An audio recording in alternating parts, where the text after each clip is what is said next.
কাঁঠালের পুয়া পিঠা আপনাদের সাথে সিম্পল উপায়ে খুব অল্প সময়ে তৈরি করে দেখাবো। আজকের এই রেসিপিটি খুবই মজাদার এবং খুবই সহজ। আমার কাছে ফ্রোজেন ছিল কাঁঠালের এই পিউরিটা। আমি কাঁঠালের পিউরিটা সবসময় ফ্রোজেন করে রাখি। যখন নরম কাঁঠাল হয় বাসায় তখনই আমি নরম কাঁঠালটা না খেয়ে এভাবে পুরো একটা বক্স করে রাখি, যেটা সব সময় আমার অনেক উপকারে আসে। ঝটপট মেহমান হিসাবে বা নাস্তা হিসাবেও মাঝে মাঝে এই কাঁঠালের পুয়া পিঠাটা তৈরি করি। এই যেমন কাঁঠালের এই পিউরিটা বা তালের পিউরি বলেন, আমের পিউরি বলেন, আমরা বক্স করে করে সবসময় ফ্রোজেন করে রাখি। তো এই ঝটপট সহজ উপায়ে আমি কাঁঠালের পুয়া পিঠা শেয়ার করব। আর এই পিঠা তৈরি করতে প্রথমে আমি বাটির মধ্যে 2 কাপ পরিমাণ কাঁঠালের পিউরি নিয়েছি। আর পিউরিটা আমি কাঁঠালের বিচি ছাড়িয়ে সুন্দর করে আমি একটা চাকনির সাহায্যে ছেঁকে এই পিউরিটা তৈরি করে নিয়েছি।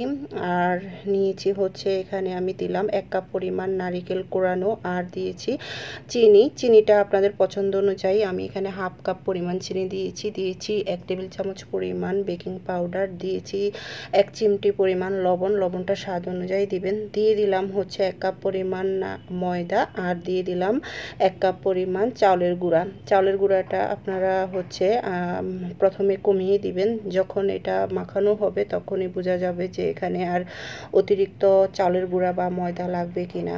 তো সব কিছু আমি দিয়ে দিয়েছি। এবার আমি হাত দিয়ে এটাকে ভালোভাবে মেখে নিব। মাখানোর পরেই যখন এটা একটু যদি নরম হয় তাহলে আপনারা ময়দাটা বা চালের গুঁড়াটা বাড়তি ব্যবহার করবেন। তখন বুঝেই 1/2 কাপ পরিমাণ আপনারা ময়দা বা চালের গুঁড়াটা দিতে পারেন। তো এই তো আমি হাত দিয়ে ভালোভাবে এটা মেখে নিচ্ছি। আর এই কাঁঠালের পুয়া পিঠাটা খুবই সহজ এবং খুব কম সময়ে হয়ে যায়। আর এভাবে আমার মতো যদি আপনারা বানান তাহলে এটা মানে এতটাই সুন্দর এবং মজাদার হবে, আপনারা নিজেরাই টের পাবেন যদি এই রেসিপিটি আমার মতো করে থাকেন। তো আমার এটা মাখানোটা নরম হয়ে গেছে। তো এই জন্য আমি এখানে আরও 1 কাপ পরিমাণ ময়দা ব্যবহার করেছি। আপনারা চাইলে চালের গুঁড়াটা ব্যবহার করতে পারেন। যাই হোক, আমি আবারও এটাকে হাত দিয়ে ভালোভাবে মেখে নিচ্ছি। এবার আমার সুন্দর করে ব্যাটারটা তৈরি করা হয়ে গেছে। ব্যাটারটা সুন্দর একদম পারফেক্ট হয়েছে। এবার আমি একটাতে আমি ঢাকনা দিয়ে দিব, আধা ঘন্টার জন্য রেস্টে দিব। যেহেতু আমার কাছে হাতে সময় আছে, তো আমি আধা ঘন্টার জন্য ঢাকনা দিয়ে রেস্টে দিয়ে দিব। আপনারা চাইলে এই পর্যায়ে ভেজে নিতে পারেন রেস্টে না দিয়েও। তো আমি আধা ঘন্টা পরে এখন ব্যাটারটা তুলে দেন আমি চুলায় এগুলা ডুবো তেলে ভেজে নেব। তো আগে থেকে আমি তেলটা দিয়ে গরম করে নিয়েছি। তেলটা কিন্তু আমি আগেই গরম করে নিয়েছি। এবার আমি একটু একটু করে ব্যাটারটা দিয়ে দিচ্ছি ডুবো তেলে। তো এক এক করে আমি ডুবো তেলে সবগুলা দিয়ে দিচ্ছি। আর এটা অবশ্যই চুলার আঁচটা কমিয়ে ভেজে নিতে হবে।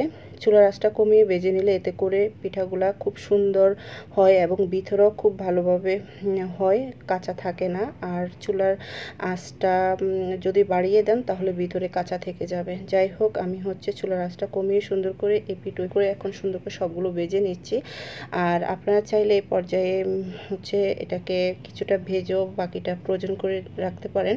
তো আমি এখন সবগুলো এভাবে উল্টিয়ে পাল্টিয়ে ভেজে নিচ্ছি। আজকের এই ঝটপট সিম্পল বিকালের নাস্তা হিসাবে বা মেহমান আপ্যায়নে এই রেসিপিটি কেমন লেগেছে অবশ্যই কমেন্ট করে জানাবেন। আমি একটু লাল লাল করে সুন্দর করে ভেজে নিয়েছি। তো দেখতেই পাচ্ছেন কালারটা কতটা সুন্দর হয়েছে। এবার আমি তুলে নেব।